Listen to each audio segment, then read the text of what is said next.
પશ્ચિમ કચ્છ એલસીબીની ટીમે માંડવી તાલુકામાં ગેરકાયદેસર બેન્ટોનાઇટનું ઉત્ખનન થતું હોવાની ચોક્કસ બાતમીના આધારે દરોડા પાડ્યા હતા. દરોડા દરમિયાન 5 વ્યક્તિઓ સામે ગુનો દાખલ કરવામાં આવ્યો છે અને 65 લાખથી વધુ કિંમતની કિંમતી મશીનરી પણ એલસીબીની ટીમે સીઝ કરી ખાણ ખાનીને સુપ્રત કરી.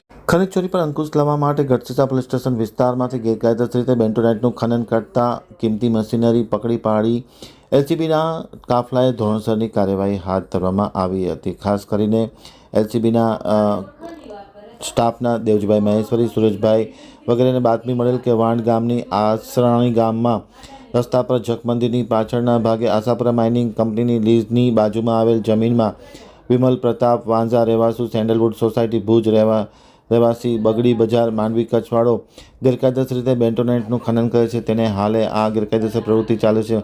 માહિતી મળતાની સાથે જ એલસીબીની ટીમે દરોડો પાડી ત્યાં 5 શખ્સો હાજર મળી આવ્યા હતા, જેમાં હરેશ બાબુલાલ સંઘાર ઉંમર વર્ષ 32 રહેવાસી શેરડી માંડવી, ગોવિંદભાઈ અર્જણભાઈ સંઘાર ઉંમર વર્ષ 38 રહેવાસી વાંડ માંડવી, દિનેશભાઈ રામજીભાઈ મહેશ્વરી નાના અશંભિયા માંડવી, બખર જુસબ મથડા ઉંમર વર્ષ 47 લુડવા તાલુકો માંડવી, કાંજી કરસન સંઘાર ઉંમર વર્ષ 24 રહેવાસી જખણિયા માંડવી તેમજ હરેશ બાબુલાલ સંધારને જગ્યાએ ખાણકામ પૂછપરછ કરતા તેમણે આ ગેરકાયદે રીતે ખાણમાં કામ કરતા હોવાનો કબૂલાત કરતાની સાથે એલસીબીએ ધોરણસરની કાર્યવાહી હાથ ધરી 65 લાખની કિંમતી મશીનરી કબજે કરવામાં આવી હતી. સમગ્ર કાર્યવાહી પોલીસ ઇન્સ્પેક્ટર જેઠી અને સબ ઇન્સ્પેક્ટર જાદવના માર્ગદર્શન હેઠળ ટીમ દ્વારા કરવામાં આવી હતી.